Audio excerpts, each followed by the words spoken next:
कैफ 4 आज के लेक्चर का आगाज़ करते हैं। आज हमने डिस्कस करना है टेस्ट 1। डिस्कशन हमने कल स्टार्ट की थी लेकिन कंप्लीट नहीं कर सके थे, सिर्फ एक ही क्वेश्चन हमने डिस्कस किया था। और फिर इसके बाद लेक्चर 23 की असाइनमेंट डिस्कशन करेंगे हम आज के लेक्चर में। और ये ज़हन में रखिएगा, कंसेप्ट वैसे तो आज का कोई एडिशनल कंसेप्ट हमने कवर नहीं करना, लेकिन इसका ये मतलब नहीं है कि आज के लेक्चर में आप कोई नई चीज़ नहीं सीखेंगे, क्योंकि जो हमारी केस स्टडीज़ है ना, वो हमारे लेक्चर का एक सिग्निफिकेंट पोर्शन है। सम टाइम तो ऐसा होगा जैसे आज है कि पूरे का पूरा लेक्चर ही हमारा केस स्टडी के ऊपर बेस कर रहा होगा। तो इसका ये मतलब नहीं कि आप आज के दिन में कोई नई चीज़ नहीं सीखेंगे। कुछ कंसेप्ट ऐसे होते हैं जो डिटेल में डिस्कस ही तब होते हैं जब केस स्टडी सामने आ जाए। उसके फैक्ट्स को डिस्कस करना होना तो वो ज़्यादा बेहतर बचाए ये कि ज़बानी कलामी हम चीज़ों को डिस्कस कर रहे हो। और ख़ास तौर पे एग्जाम पॉइंट ऑफ व्यू से जो टिप्स एंड ट्रिक्स हैं, कुछ चीज़ों का आपने ध्यान रखना है। क्वेश्चन में कौन सा लफ्ज़ आएगा, इसका क्या मतलब है, और आपने इसे किस तरीके से सॉल्व करना है, एग्जाम में कैसे आपने अटैम्प्ट करना है, परफॉर्म कैसे करना है, ये सारी डिस्कशन ही तब होगी जब एग्जाम क्वेश्चन हमारे सामने होगा।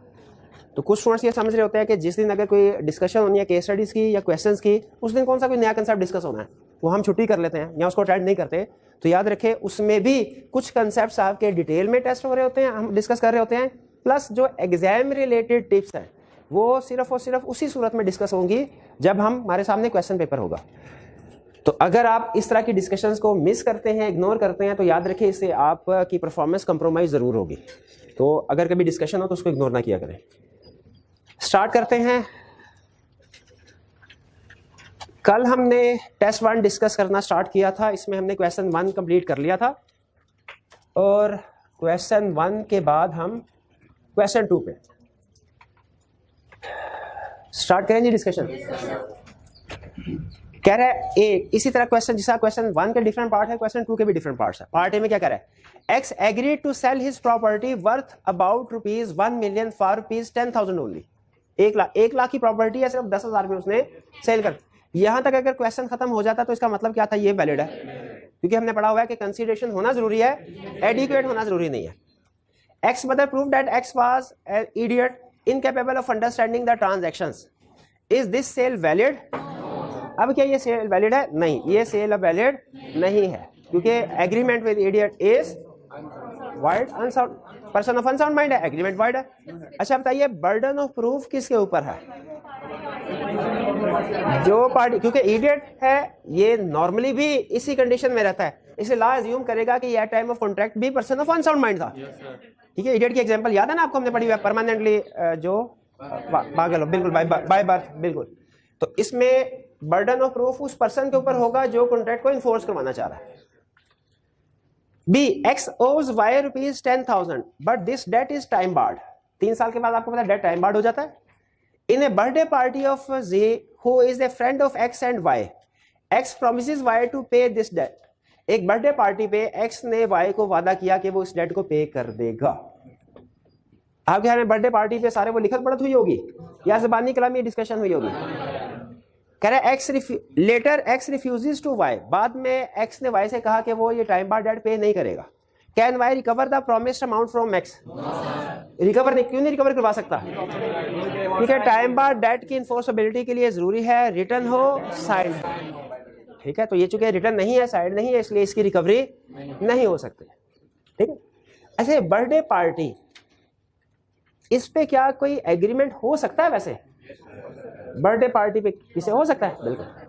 लेकिन क्या किसी बर्थडे पार्टी पे गुड्स को डिलीवर कर दिया जाए, क्या वो वैलिड परफॉर्मेंस होगी? कमर्शियल गुड्स को वो एक रीजनेबल प्लेस नहीं समझी जाती।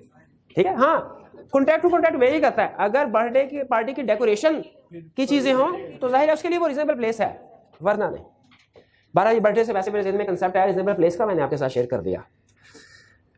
C, X offers to sell a painting to Y, which X knows is the copy of a well-known masterpiece. Copy है, X को पता है, उसने ऑफर की Y को कि मैं इसको सेल कर। Y thinking that the painting is the original one. Y ने ये समझते हुए कि ये ओरिजिनल कॉपी है, decides to buy it at a very high price.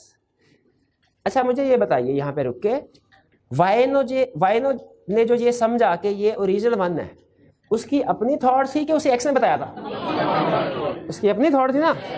क्या ये एग्रीमेंट कॉन्ट्रैक्ट वैलिड है?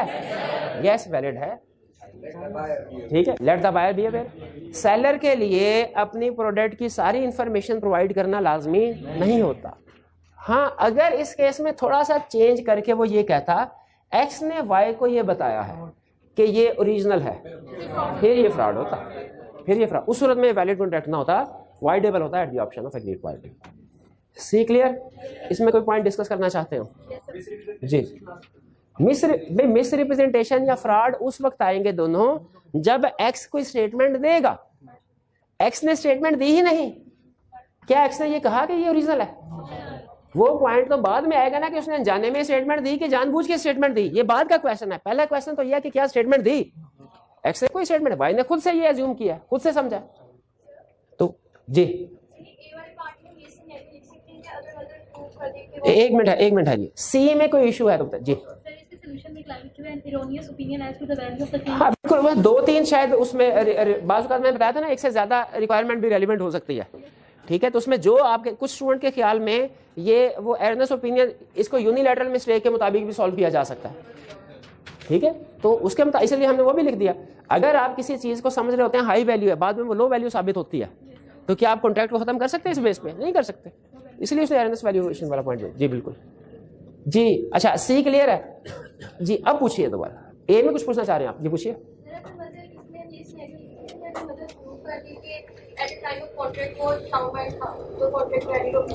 क्या इसमें हम ये लिख सकते हैं कि अगर मदर प्रूव कर दे कि X at time of contract sound mind था तो ये कॉन्ट्रैक्ट इन्फोर्सेबल है? बात आपकी ठीक है, बात गलत नहीं है, लेकिन यहाँ पे लिखने की जरूरत नहीं है, क्योंकि वो ये कॉन्ट्रैक्ट, मदर कॉन्ट्रैक्ट को इन्फोर्स नहीं करवाना चाह रहे, मदर तो उसको कैंसिल करवाना चाह रहे हैं। तो आप इन्फोर्स वाला पॉइंट लिखेंगे तो वो इस केस से रेलिवेंट नहीं होगा। कंसेप्ट आपका ठीक है कि अगर मदर इन्फोर्स करवाना चाहे इस कॉन्ट्रैक्ट को तो उन्हें प्रूव करना होगा, क्योंकि लॉ ने ये नहीं कहा कि पागल साबित करेगा कि मैं उस वक्त पागल था कि नहीं था। लॉ ने वर्डिंग देखे क्या लिखी कि जो पार्टी कॉन्ट्रैक्ट को इन्फोर्स करवाना चाहती है वो साबित करेगी। वो पार्टी कोई भी हो सकती है, वो बायर भी हो सकता है, सेलर भी हो सकता है। यहां तक कोई issue? Next D, X promised to pay Y rupees 1 million if Y secures him an employment in the public service. Is this agreement valid? Relevant legal provision कौन सी है? Sale of public office, agreement to sale of public office is void, unlawful, ठीक है। इसे हमने किस category में classify किया था? Agreement opposed to public policy, बिल्कुल।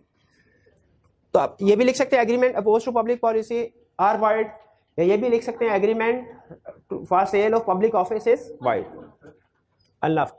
इफ अच्छा, इसके बाद डिसीजन हमारा क्या हुआ कि ये एग्रीमेंट वैलिड नहीं है। क्यों? क्योंकि ये agreement to secure public office है, जो हमने रेलिवेंट लीगल प्रोविजन में बता दिया कि वाइड होता है। क्लियर? जी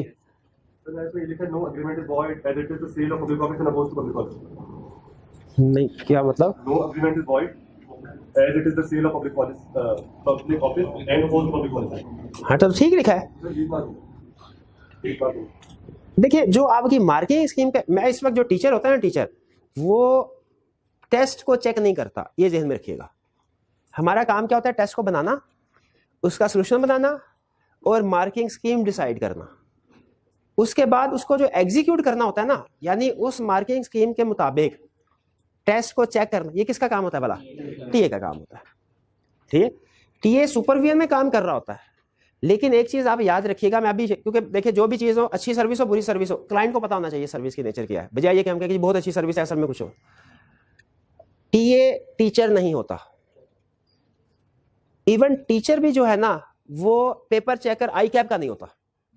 इसीलिए आपकी ये एक्सपेक्टेशन के सेम क्वालिटी के मुताबिक चेकिंग हो जैसे कि आई कैप के एग्जाम में होती है, वो पूरी नहीं हो सकती, ठीक है। खासतौर पे टीएस वो सही कर रहे होते हैं काम, ये नहीं कि वो केयरलेस या जल्दी जल्दी में कर रहे होते हैं, सही कर रहे होते हैं काम, लेकिन असल में चूंकि उनका इतना एक्सपोजर नहीं है जितना टीचर का होता है। तो जब तक स्टूडेंट सोल्यूशन के मुताबिक चल रहा होता है ना, जो बुक्स वगैरह में लिखा हुआ है, वो चेकिंग सही हो रही होती है। जिन स्टूडेंट का आंसर थोड़ा डिफरेंट हो जाता है ना, वहां पर फिर वो जजमेंट अप्लाई करते हैं। और चूंकि टीचर का एक्सपोजर ज्यादा होता है, उसे ज्यादा पता है कि इस क्वेश्चन को इस तरीके से भी सॉल्व किया जा सकता है, इस तरीके से भी सॉल्व किया जा सकता है। टीए को नहीं पता होता, वो अपनी जजमेंट अप्लाई करता है। अगर उसे समझ आ जाए कि हाँ जी ये जो अल्टरनेट सॉल्यूशन दिया ये भी ठीक है, वो उसको ओके कर देता है। लेकिन अगर उसे ना पता हो, ठीक है, वो उसको गलत कर देता है, क्रॉस कर देता है। हालांकि कुछ केसेस में मे भी जो स्टूडेंट ने लिखा है वो भी ठीक हो, ठीक है। कुछ केसेस हमारे सामने हमने चेक किया, मैं उसकी बेस पे आपके साथ शेयर कर रहा हूँ। ये सिर्फ ये नहीं कि किसी एक टीए के साथ है, ये तकरीबन हमारे पूरे प्रोफेशन में इसी तरह है, हर कॉलेज में इसी तरह, ठीक। तो इस सूरत में होता क्या फिर, अगर आपको वैसे सोल्यूशन दिया जाता है, आप उसके साथ कंपेयर करें, अगर आप समझते हैं कि आपका आंसर ठीक है, आपने स्टेप नंबर 1 में टीए के पास जाना और उनसे कहना है कि सर ये देखिए मेरे ख्याल में ये ठीक है, सर ने क्लास में ये बताया था। अब जाहिर टीए क्लास में मौजूद नहीं है, उसे तो नहीं पता मैंने आपको क्या क्या एग्जांपल दिया है, सर ने ये बताया था, आप काइंडली सर के साथ कंफर्म कर लें। अगर उसे बात समझ में आ जाए ठीक है, आपको मुतमिन कर दे ठीक है। अगर वो सेटिस्फाई नहीं करता आपको, फिर आप उसके बाद हमारे पास आए टीचर के पास, लेकिन वो भी क्लास में नहीं, क्योंकि क्लास का टाइम जो होता है ना उसके ऊपर सारे स्टूडेंट्स का राइट है, ठीक है। उसमें किसी हम स्पेसिफिक इंडिविजुअल इशू को डिस्कस करेंगे ना तो बाकी स्टूडेंट्स का टाइम वेस्ट होगा। तो हमारी कोशिश ये होती है, आपका इशू जेन्युइन है, मैं ये हरगिज नहीं कह रहा कि आपका इशू जेन्युइन नहीं है, ठीक है। मैं सिर्फ ये आपसे रिक्वेस्ट कर रहा हूँ कि इस तरह का इशू और बाकी सारे स्टूडेंट्स के लिए भी, कि अगर हो मार्किंग में कोई भी इशू हो किसी किस्म का भी, आपने डिस्कस करना हो, आप क्लास के बाद टीए के पास आएँ, वो मौजूद होते हैं, इंशाल्लाह आपको मुतमिन करेंगे। अगर आप मुतमिन नहीं होते तो फिर उसके बाद क्लास के बाद मैं भी अवेलेबल होता हूँ, तकरीबन इस क्लास के बाद मैं आधा पौना घंटा बैठता हूँ, नमाज की ब्रेक होती है, उसके बाद तकरीबन 1-1.5 घंटा बैठता हूँ। तो आपको कोई भी इशू हो टेस्टिंग के हवाले से या इवन कोई क्वेश्चन भी पूछना चाहते हो, आप आके पूछ सकते हैं, लेकिन पहले आपने टीए के पास जाना है, उससे मुतमिन अगर नहीं होते फिर सेकंड लेवल पे आप टीचर के पास आए, कंसल्ट करें, ठीक है जी। चलिए अब वापिस आते हैं, कहाँ पे थे हम, हाँ ये एग्रीमेंट वाले। आपने जो बताया बहरहाल वो ठीक लिखा है, मेरे ख्याल में ये ठीक है, इसके पूरे मार्क्स मिलने चाहिए थे, ठीक है। लेकिन अब जाहिर है पेपर सामने होगा, फिर ही मैं भी बेहतर तरीके से बता सकता हूँ कि उसने किस वजह से नंबर काटे होंगे। हमने वैसे उनको एडवाइस ये किया हुआ है कि आप भी इंसिस्ट किया करें। देखिए समटाइम ऐसा होता है, टीचर हूं ना मैं,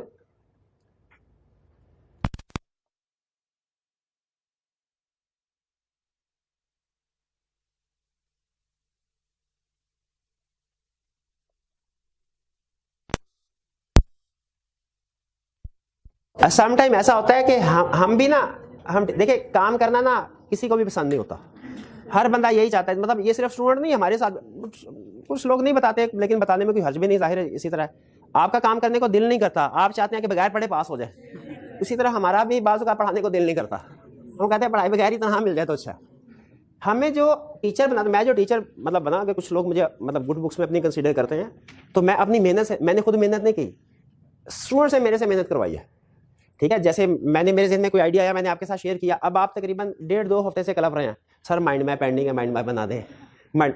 तो मैंने असल में आपको इसीलिए इसकी आदत कि आप इंसिस्ट करेंगे बार बार, तो मुझे ख्याल आएगा नहीं यार ये काम करना है, ये काम करना है, वरना वैसे मेरी ड्यूटीज़ में शामिल नहीं है, तो एक एक्स्ट्रा सर्विस है ना।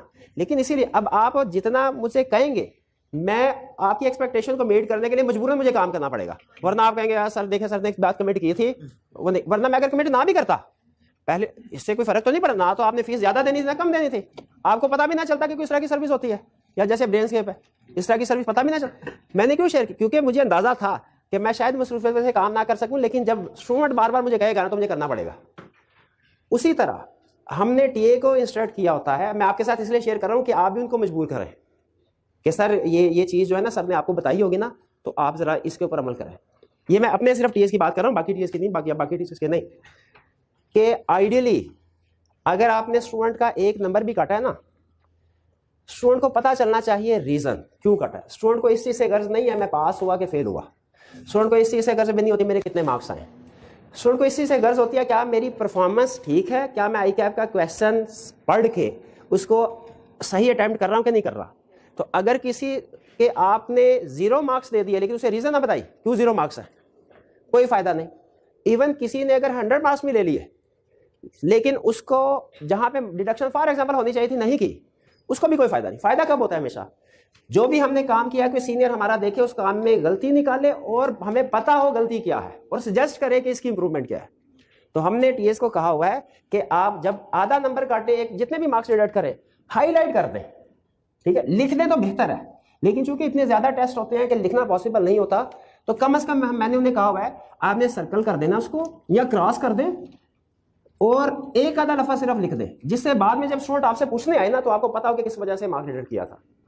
स्टूडेंट को अव्वल तो देख के पता चल जाएगा सर ने ये सोल्यूशन भी स्टूडेंट ने पढ़ा होगा, ये सर्कल हुआ इस वजह से नंबर घटा है।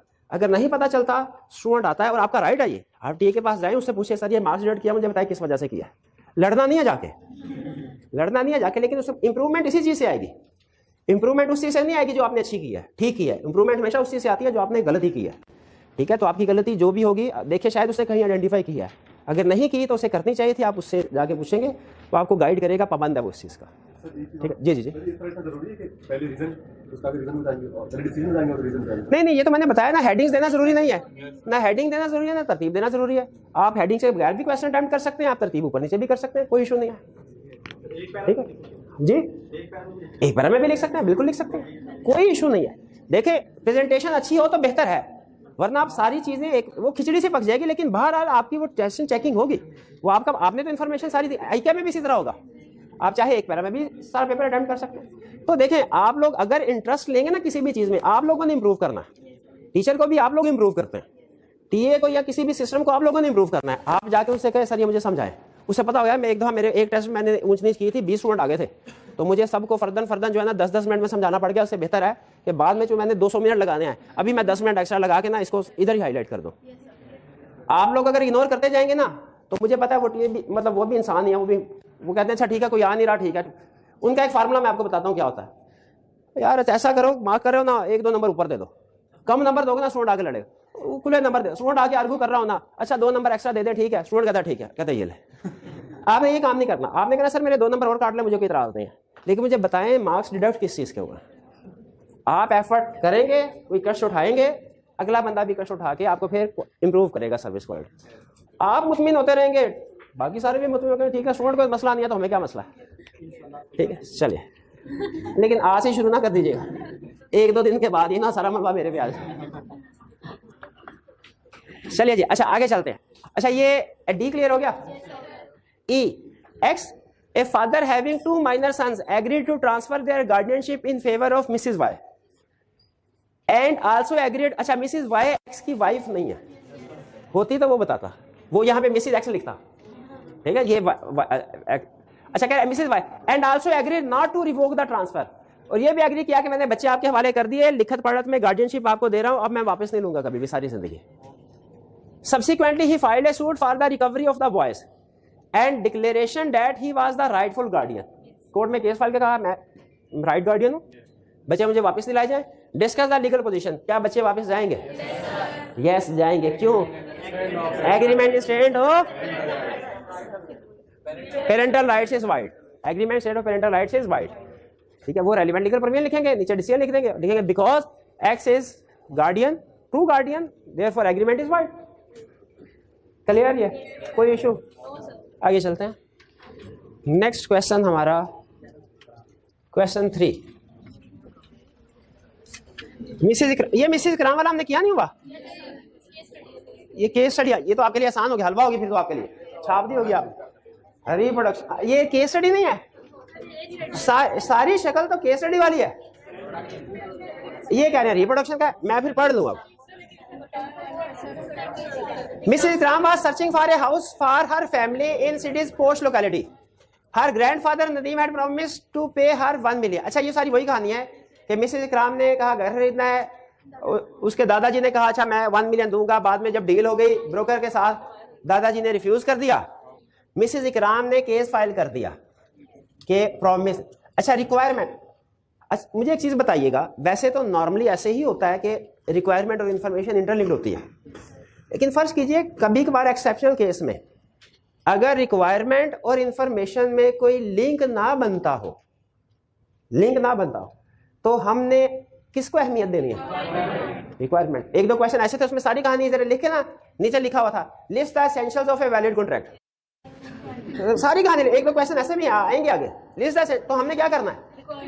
हमने ये नहीं सोचना कि भाई ये उसने कोई कहानी दी है तो इसका मतलब है सोल्यूशन में इसको रिलेट जरूर करना है, ऐसे नॉर्मली होता नहीं है। लेकिन कभी कभार अगर ऐसा हो कि इंफॉर्मेशन में और रिक्वायरमेंट में कोई लिंक ना बनता हो, तो हमारे लिए अहम क्या है? रिक्वायरमेंट क्या है? Under the provision of contract except advise under what circumstances Mrs Ikram would be able to recover the amount from Nadeem.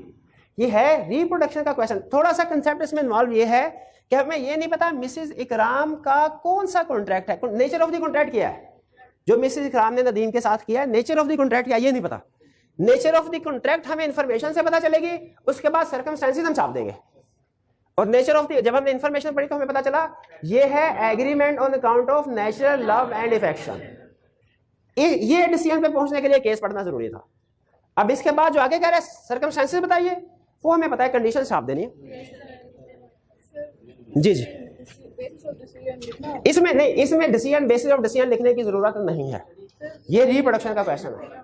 लेकिन फर्ज कीजिए अगर आप इसको केस स्टडी के स्टाइल से करना चाहते हैं तो वो भी कर सकते हैं। आपको पहले फिर लीगल प्रोविजन में, रेलिवेंट लीगल प्रोविजन में क्या लिखना पड़ेगा, वो 4 कंडीशंस, और डिसीजन में लिखना पड़ेगा क्योंकि ये agreement on account of national law manufacture, इसलिए अगर अबव कंडीशन फुलफिल हो रही हैं तो ये मिसेस क्राम रिकवर करवा सकती है, वरना नहीं करवा सकती। अच्छा, आप जरा थोड़ा सा आप सोचेंगे ना तो इसको इंफॉर्मेशन दोनों सूरतों में तकरीबन सेम ही है, चाहे आप इसे रिपोर्ट, उसने चेक करनी थी 4 चीजें जो आपने रेलिवेंट लीगल प्रोविजन में दे दी, ठीक है। आगे डिसीजन, बेसिस ऑफ डिसीजन, चूंकि केस स्टडी नहीं है जरूरत नहीं, लेकिन करना चाहे तो कर सकते हैं। उस सूरत में क्या लिखेंगे, if above conditions are met then Mrs Ikram can recover amount from the Nadeem. ठीक हो गया जी जी। गिफ्ट में नहीं आ सकता जी। गिफ्ट का कंप्लीटेड पूरा नाम क्या है, कंप्लीटेड गिफ्ट, और मैंने कंप्लीटेड के ऊपर डिस्कशन की थी, मुझे याद है कि कंप्लीटेड का मतलब होता है ट्रांसफर हो चुका हो, क्या ये पैसे उसने अदा कर दिए। अगर नदीम ने 1 मिलियन अदा कर दिया होता ना तो फिर ये कंप्लीटेड गिफ्ट का केस बन जाता, फिर हाँ बिल्कुल, फिर ये सिचुएशन ना होते।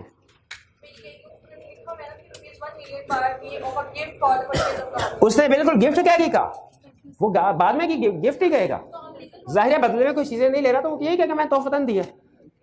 लेकिन हमने ये देखना है कि लॉ गिफ्ट की डिस्कशन नहीं करता। सिंपल जो समझ लीजिए, जो सिंपल गिफ्ट है ना, जो अभी अदा नहीं किया, वो agreement on account of natural law manufacture में आएगा, और जो गिफ्ट अदा कर दिया है वो कंप्लीटेड गिफ्ट में आएगा। ठीक है, इसके ऊपर पूरा कानून है, हमारे सिलेबस में नहीं है, वो हिब्बा का कानून। वो ये कहता है कि आपने जो भी चीज, अगर आपने नॉर्मली होता है बाप बेटे को कोई चीज ट्रांसफर करो, आपको पता है विरासत का कानून होता है, अगर बाप की डेथ हो जाए तो वो चीज सब में डिस्ट्रीब्यूट होती है, जितनी भी ला दो। लेकिन समटाइम बाप ये कह रहा होता है कि अच्छा मैं इस बेटे को ये वाली प्रॉपर्टी दे दूं, इस बेटी को ये वाली प्रॉपर्टी दे दूं, तो बाप क्या करता है, फिर वो हिब्बा कर देता है। उसमें जरूरी है कि ना सिर्फ ये कि आपने लिखत पढ़त करके उसके नाम पे की और रजिस्ट्री वगैरह सारी, बल्कि उसकी पोजेशन में आ गई वो चीजें। अगर आपने लॉ ने बल्कि यहां तक लिखा हुआ है, अगर आपने वो एग्रीमेंट कर भी लिया, रजिस्ट्रीड प्रॉपर्टी की करवा भी ली, पोजेशन उसको ना दी, वो गिफ्ट नहीं हुआ, वो फिर बाप की प्रॉपर्टी समझी जाएगी और उसमें सारी जितनी भी औलाद है सब भी डिस्ट्रीब्यूशन होगी। तो गिफ्ट, कंप्लीटेड गिफ्ट में और गिफ्ट में फर्क है। जहन में कंप्लीटेड का जो ट्रांसफर हो चुका हो, आपने गिफ्ट के तौर पे किसी को चीज देनी है, अगर सिर्फ वादा किया वो इन्फोर्सेबल नहीं है, डिलीवर हो चुका है तो वो वैलिड है। वैलिड से मुराद अब आप उसको वापस नहीं ले सकते, ये क्या कहते हैं विदाउट कंसीडरेशन था। ठीक है, कंप्लीटेड गिफ्ट, क्या ये कंप्लीटेड है? कंप्लीटेड नहीं है इसीलिए गिफ्ट वाला केस नहीं लगेगा। कंप्लीटेड नहीं है इसीलिए गिफ्ट वाला केस नहीं लगेगा। ठीक है, और कौन सा आपने रहता था बाकी? नेचुरल लॉ, चैरिटी तो हो नहीं सकता। 3 बताए थे ना आप, जिनमें नॉर्मल स्टूडेंट कंफ्यूज होते हैं, चैरिटी वाला, गिफ्ट वाला और नेचुरल लॉ मैन्युफैक्चर वाला। चैरिटी में वो नॉर्मली बताता है कोई स्कूल, रिफाही इदारा है, कोई स्कूल है, कॉलेज है, चर्च है, मस्जिद है, जो भी इस तरह की चीज।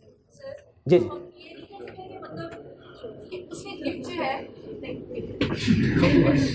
मतलब हम ये नहीं कह सकते कि कॉन्ट्रैक्ट वैलिड तब होगा कि जब हम गिफ्ट कंप्लीट हो जाएगा।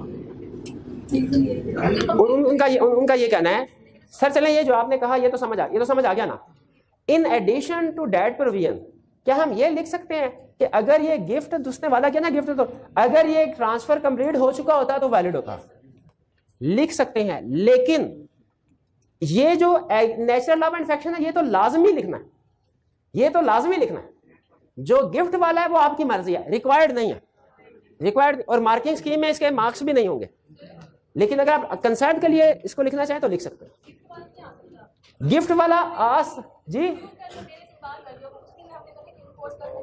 हाँ देखें, आप ना गिफ्ट वाले में आप क्या लिखेंगे कि गिफ्ट वैलिड, ये एग्रीमेंट वैलिड नहीं है। अगर गिफ्ट के पॉइंट ऑफ व्यू से सोचें, क्या लिखेंगे? ये वैलिड नहीं है, यही लिखेंगे ना। अगर रिटर्न होता, सॉरी अगर ट्रांसफर हो चुका होता तो वैलिड होता ना, लेकिन कि उसने रिक्वायरमेंट, हाँ शाबाश, क्वेश्चन रिक्वायरमेंट में क्या कह रहा है? Under provisions of advice under what circumstances mister Gram would be able to recover the amount. उसने इनकार ही कर दिया। अब गिफ्ट आप थोड़ी जबरदस्ती ले सकते हैं, ठीक है नहीं जी बिल्कुल। क्वेश्चन 4 का पार्ट ए, पर ये काफी डिस्कस ब्रेनस्टॉर्मिंग काफी हो गई है। Sajid supplied necessaries of life to Hilal a minor. Minor को कोई भी चीज आप प्रोवाइड करें, रिकवरी कर सकते हैं? नहीं कर सकते। एक केस में नेसेसरीज ऑफ लाइफ है, लेकिन उसका भी रूल है, प्रॉपर्टी हो प्लस रीजनेबल प्राइस। शाबाश। अच्छा लो, मेरा ख्याल है उसकी प्रॉपर्टी नहीं है तो उसके वालिद साहब की प्रॉपर्टी से ले सकते हैं? नहीं ले सकते। माइनर सेपरेट है और फादर सेपरेट है। वो हमने केस स्टडी पढ़ी है ना, जिसमें फादर माइनर के साथ एग्रीमेंट करता है। हाँ नहीं, माइनर एग्रीमेंट क्या, तुम मुझे पैसे दोगे जो मैं तुम्हारी परवरिश की है, तो उसे हमने इस बेस पे इनवैलिड करार नहीं दिया था कि बाप है, बाप बेटे से थोड़ी पैसे लिया करता है। किस बेस पे इनवैलिड करा दिया था कि agreement against minor is void. ठीक है, तो यहाँ पे साजिद ने नेसेसिटी ऑफ लाइफ सप्लाई किया माइनर को। Can Sajid be allowed by law to recover the value from Hilal's property? सिर्फ यस कर देंगे कि आगे कंडीशन बताएंगे? नेसेसिटी ऑफ लाइफ तो उसने बता दिया, ये सोल्यूशन में जिक्र करने की जरूरत नहीं है, लेकिन प्रॉपर्टी वाली बात, रीजनेबल प्राइस वाली बात, ये हमें लिखनी चाहिए। क्लियर? नेक्स्ट 4 का part B, A and infant. Infant मतलब minor borrows rupees 2000 from B and executes a promissory note for the amount in favor of B. Promissory note, ये बात हमारे सिलेबस में एक चैप्टर है निगोशिएबल इंस्ट्रूमेंट। हाँ बुरा जा, ये उसमें डिस्कस करेंगे। निगोशिएबल इंस्ट्रूमेंट में 3 चीजें होती हैं। निगोशिएबल इंस्ट्रूमेंट का मतलब क्या है कि मैंने आपको कोई पैसे अदा करने हैं, ठीक है, तो मैं आपको कैश की बजाय किसी कागज के ऊपर कुछ लिख दूं जिससे सेटलमेंट हो जाए, जैसे चेक। शाबाश शाबाश, बिल्कुल। तो वो डेट, ठीक है, लेकिन याद रखें ये कैश के बराबर नहीं होता। जो निगोशिएबल इंस्ट्रूमेंट होता है कैश, क्यों? क्योंकि अभी आपको कैश मिला नहीं है। अभी आपने जैसे चेक वसूल किया, जब बैंक के पास जाएंगे, प्रेजेंट करेंगे, पैसे मिल जाएंगे, फिर आपका डेट डिस्चार्ज होगा। ठीक है, तो ये निगोशिएबल इंस्ट्रूमेंट का मतलब यही है कि आपने कैश की बजाय कागज पे कुछ लिख के किसी दूसरे बंदे के हवाले कर दिया, ठीक है, जिससे दूसरा बंदा अब बाद में इसकी बेस पे आपसे पैसे वसूल करेगा या आपके अकाउंट से पैसे निकलवाएगा। निगोशिएबल इंस्ट्रूमेंट के 3 एग्जांपल है। Promissory note, bill of exchange, cheque. यहां पे उसने प्रॉमिसरी नोट, यानी इसका मतलब क्या है कि वो माइनर ने 2000 रुपए लिए और एक कागज पे लिख दिया कि मैं आपको 2 साल के बाद 2000 रुपए अदा करूंगा, यहां प्लस इंटरेस्ट 50 रुपए डाल के 2050 रुपए अदा करूंगा। यह प्रॉमिसरी नोट का मतलब। Promissory note means promise to pay. Promissory note means promise to pay. तो माइनर ने प्रॉमिस टू पे किया for the in favour of B. In favour of B का मतलब क्या है कि ए ने बी को पैसे देने, बी से लेने नहीं है, बी को देने, यानी माइनर ए ने बी को पैसे देने हैं। प्रॉमिसरी नोट में ये लिखा हुआ है on his standing majority the minor. अच्छा, ये एग्रीमेंट वैलिड है कि वॉइड है? Agreement against minor is void. लेकिन कहानी यहां पे नहीं रोक रहा, आगे ट्विस्ट ला रहा है। कह रहा है on his standing majority the minor executes another promissory note in लिeu of the first. In लिeu of the first, in लिeu of the first का मतलब क्या है? पहले की जगह पे, पहले की जगह उसको रिप्लेस करते हुए। Which is then cancelled. Is the second promissory note valid? अच्छा, फर्स्ट उसे पता है वॉइड है, क्या सेकंड वैलिड है? सेकंड भी वॉइड। क्यों वॉइड है? हाँ, क्यों? Ratification of void consideration is also wide.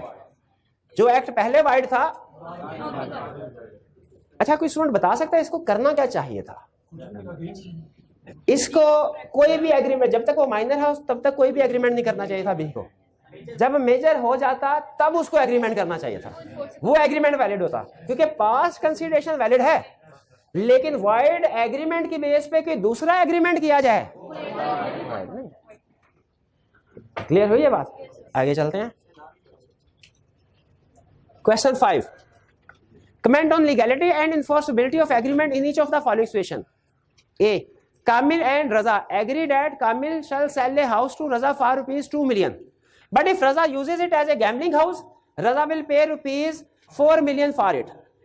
जी, वो कह रहा है कि जी 2 मिलियन में सेल करें, लेकिन अगर गैम्बलिंग के लिए यूज किया तो आप पूरा एग्रीमेंट वाइड है।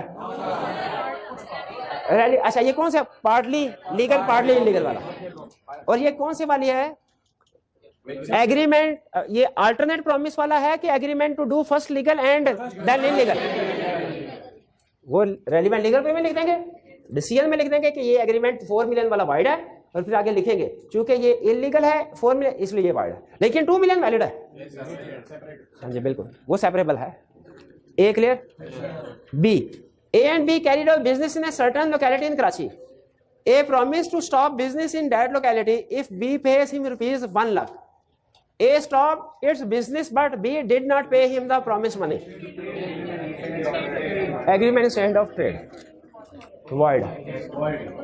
क्लियर ये?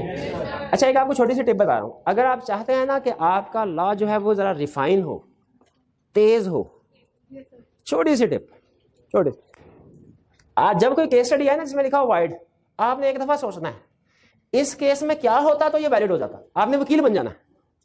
इस केस में क्या होता तो वैलिड बन जाता।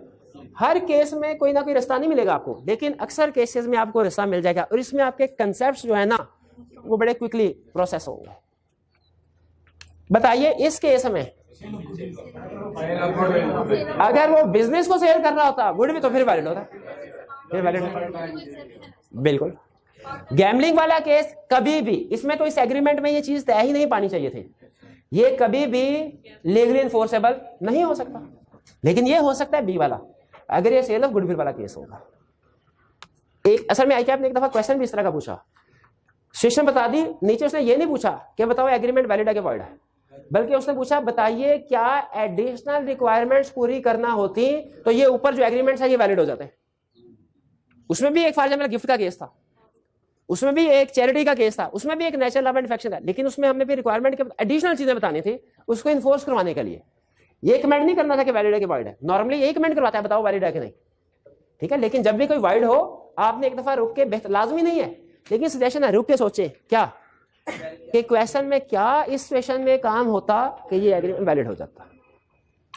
6, a minor fraudulently represented to money lender that he was of full age, यानी वो मेजर है, and obtained a loan of rupees 10,000. Has the money lender any right of action against the minor for the money lent or for damage of fraudulent representation? क्यों? Rule of estoppel. अच्छा ये estoppel वाला rule पढ़ा हुआ हमने, मैंने आपको briefly explain किया हुआ ना, शाबाश। ये हमारे एक एजेंसी वाले चैप्टर में भी आएगा, चैप्टर 8 है शायद, और फिर एक पार्टनरशिप वाले चैप्टर में भी आएगा। पार्टनरशिप के 3 चैप्टर है हमारे सिलेबस में, उसमें भी स्टॉपल वाला रूल आएगा। ये क्लियर? अच्छा मुझे बताइए अब इसका मतलब क्या कि मनी लेंडर के पैसे सारे गए, डूब गए? हाँ, अगर तो इन्हें खर्च लिए ना फिर सब कुछ रिकवर नहीं करवा सकता, चाहे उसकी प्रॉपर्टी क्यों ना हो। फिर हाँ अगर बच गए उसके पास जेब में पैसे बचे हुए वो रिकवर करवा लेगा। या एक केस में उसने कहा कि ए ने इन पैसों से कुछ चीजें खरीद ली, साइकिल खरीद ली, वो साइकिल ले क्योंकि इसके पैसों की है, लेकिन जो उसकी पुरानी गाड़ी है वो नहीं ले सकता। क्लियर होगी ये बात? चलिए ये था हमारा टेस्ट। अच्छा टेस्ट तो हमारा कंप्लीट हो गया, लेकिन हमारी असाइनमेंट है, कौन सी असाइनमेंट थी वाला? लर्निंग ऑब्जेक्टिव कौन सा था? 5 क्वेश्चन 11 है क्या 10 क्वेश्चन 10 निकाल लें। शाबाश शाबाश।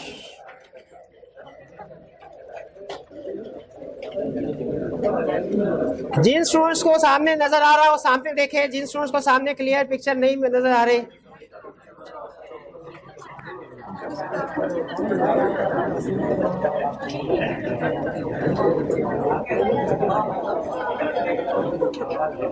लाइटिंग ठीक है जी, स्टार्ट करें डिस्कशन। पहला क्वेश्चन, अच्छा रिक्वायरमेंट है, सारे क्वेश्चन बेसिकली रिक्वायरमेंट सेम रहेगी सबकी। Briefly discuss whether in following cases promise has been performed, if not what is promisor's liability. आपको पता है कंसेप्ट कौन सा था? मैं तो कंसेप्ट भी भूल गया। प्रोमिसर वाला नहीं, टाइम एंड प्लेस वाला। क्या रूल था इसका? कॉन्ट्रैक्ट हाँ किस टाइम पे परफॉर्म होना चाहिए? पहला रूल स्पेसिफाइड टाइम, स्पेसिफाइड नहीं है तो रीजनेबल टाइम। रीजनेबल टाइम क्या है? ये केस टू केस वेरी करेगा, लेकिन ये वर्किंग डे और बिजनेस आवर्स में होना चाहिए। ठीक है, किस दिन होगा? 2 दिन बाद, 4 दिन बाद, 6 दिन बाद, 10 दिन बाद, 20 दिन बाद, ये केस टू केस वेरी करेगा रीजनेबल।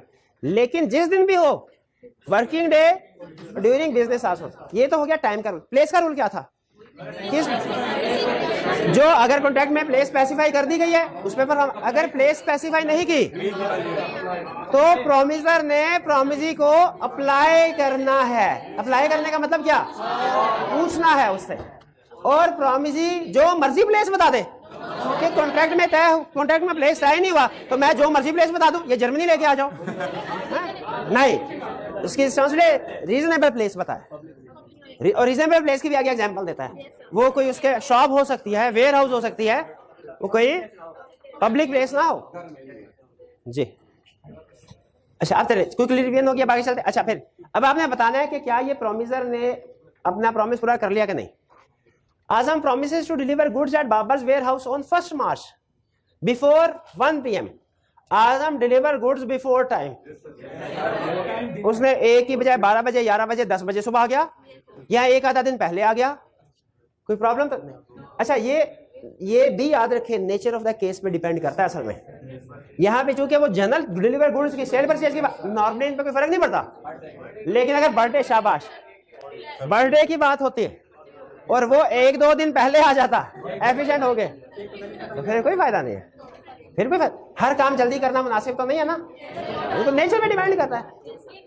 हाँ, मुझे याद आ गया, जब आर्टिकल चल रहे, आप में से जिन स्टूडेंट से कंप्यूटर इस्तेमाल किया है ना, उनको अंदाजा होगा कि उसमें जब हम काम करते हैं वर्ड वगैरह पे, एक्सेल पे, तो रिस्क होता है लाइट चली गई ना तो जितना भी काम किया हुआ है वो जाया हो जाएगा। ठीक, हाँ जी।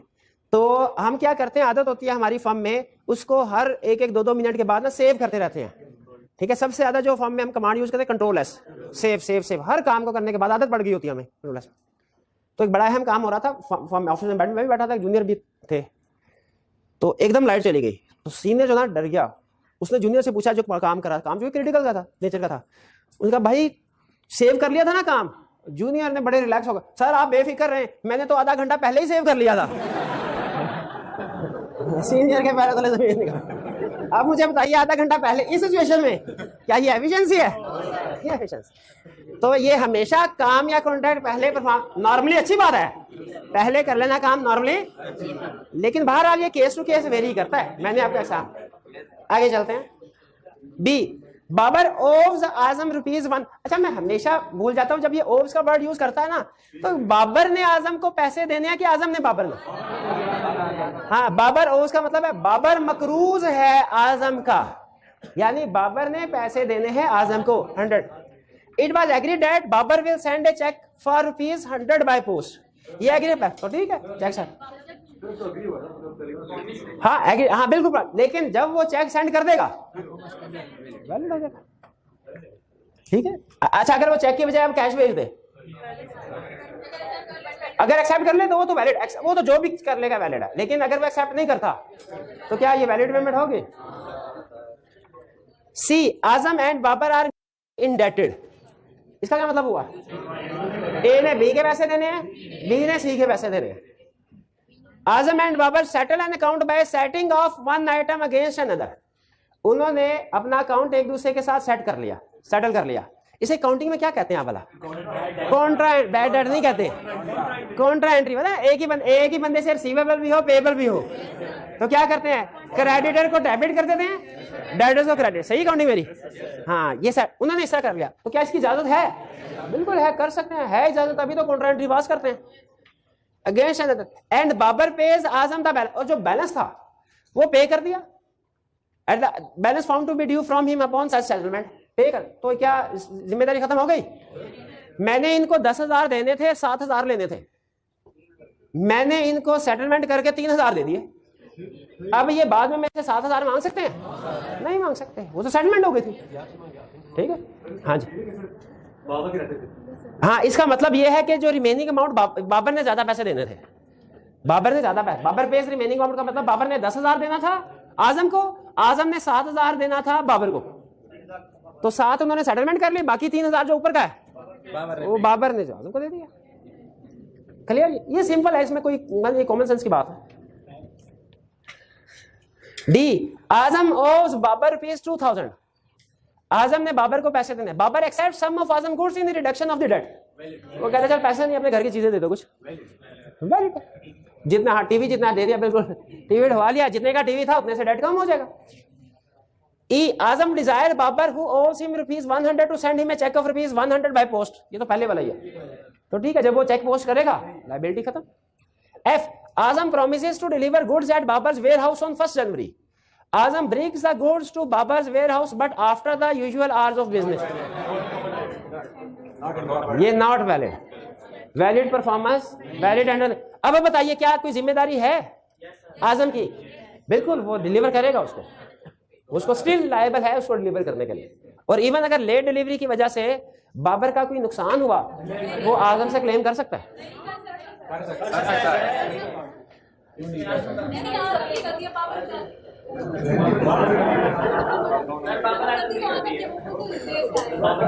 आजम लेट आया ना, आजम की गलती है। तो मैं भी बाबर को बहन कह रहा हूँ, मैं भी बाबर को कह रहा हूँ, बाबर डैमेज क्लेम करेगा। आगे चलते आगे चलते जी। Azam promises to deliver 1000 kg of jute to Babar on 1 जो भी है ऑन 1 मई। अच्छा, आजम ने डिलीवरी करनी थी बाबर, ठीक है। Babar agrees to specify the place of delivery. Babar ने कहा कि मैं बाद में प्लेस बताऊंगा। अब क्या करना चाहिए आजम को? अप्लाई करना चाहिए, बाबर से पूछना चाहिए, बाबर भाई बताओ किस प्लेस पे। और ठीक है, नहीं आजम डायरेक्ट खुद से अज्यूम करके उसकी शॉप पे डिलीवरी कर दे, अप्लाई करना लाजमी है। और ये तो जिम्मेदारी लाने लगाई आजम की कि वो बाबर से पूछ, और बाबर की भी जिम्मेदारी लगाई है। वो क्या, उसको रीजनेबल प्लेस बताएगा। ये नहीं कि उसे कहेगा दिल्ली पहुंचा दो चीजें, नहीं नहीं नहीं नहीं, वो उसी शहर के अंदर रीजनेबल प्लेस। जी clear. H Azam agreed to deliver rice to Babar on 1 June but no place was fix for delivery. Azam apply करेगा, आजम अप्लाई करेगा और बाबर बताएगा रीजनेबल। ये तो वही जी और एच एक ही नहीं हो गए। चलो कोई नहीं, रिवीजन होगी हमारी। अच्छा, Hamid ordered a large flag to celebrate independence day but did not specify the time for performance. If no time is specified when should flag be delivered? 15 अगस्त वाला कौन है? नहीं, वैसे उसने बताया नहीं हुआ कौन सा है, तो 15 वाला भी ठीक कर लेता है। लेकिन ये 14 अगस्त से पहले पहले इसकी डिलीवरी होनी चाहिए। बिल्कुल। Adil ordered decoration to be installed on 17th August on occasion of his daughter's birthday. However, he did not specify the time of decoration. When should be the performance made? 17th को किस time पे? Before the birthday. अच्छा, वैसे commercial agreement होता ना तो मैं फौरन ये लिखता usual hours of the business, लेकिन ये कमर्शियल एग्रीमेंट नहीं है, तो वैसे आप इसमें भी लिख सकते हैं यूजुअल आवर्स ऑफ बिजनेस, क्योंकि जिस बंदे ने डेकोरेट करना है वो जाहिर है अपने बिजनेस के लिहाज से उसी आवर्स में काम करेगा। तो यूजुअल आवर्स, टाइम के बारे में रूल क्या? देखें, प्लेस के बारे में पूछना है, टाइम के बारे में पूछना लाजमी रिक्वायर्ड नहीं है। तो ये usual hours of the business होगा, लेकिन यूजुअल आवर्स में भी कौन सा टाइम? इसके लिए या तो सिर्फ यूजुअल आवर्स ऑफ बिजनेस क्या के बाद खत्म कर दें, या आगे लिखने के फर्दर कि किस टाइम पे बर्थडे हो रही है, 9 बजे 12 बजे, वो फोन करके पूछ सकता है, फोन कर। लेकिन याद रखिए, प्लेस के केस में प्रोमिसर का अप्लाई करना लाजमी है, टाइम के केस में नहीं लाजमी। क्लियर? आगे चलते हैं कि अदील, अच्छा सोल्यूशन में उसने ना कुछ इस तरह की बात आई क्या में लिखी हुई है कि वो उसे फोन करके पूछेगा, वो ऑप्शनल है। असल में रिक्वायर्ड ये है कि टाइम मेंशन नहीं है ना, अगर आज मेंशन नहीं है, फाजर में डे मेंशन है, तो बर्थडे पे ही वो पूछ लेगा उससे। परफॉर्म होगा कॉन्ट्रैक्ट बर्थडे के ऊपर ही, उसी दिन जिस दिन बर्थडे है। Time usual hour of the business होगा, टाइम के बारे में पूछने की जरूरत नहीं होती, लेकिन अगर पूछना चाहे पूछ सकते हैं। प्रैक्टिकली चाहे वो पूछ लेते हैं उसे, सर किस टाइम पे हो। K Adeel undertakes to deliver 100,000 kg of rice to Bilal on a fixed day, day fix हो गया, डिसाइड हो गया। However, he did not specify the place of delivery. Where should rice be delivered? Reasonable place के ask, promiser को ask करना चाहिए, apply करना चाहिए।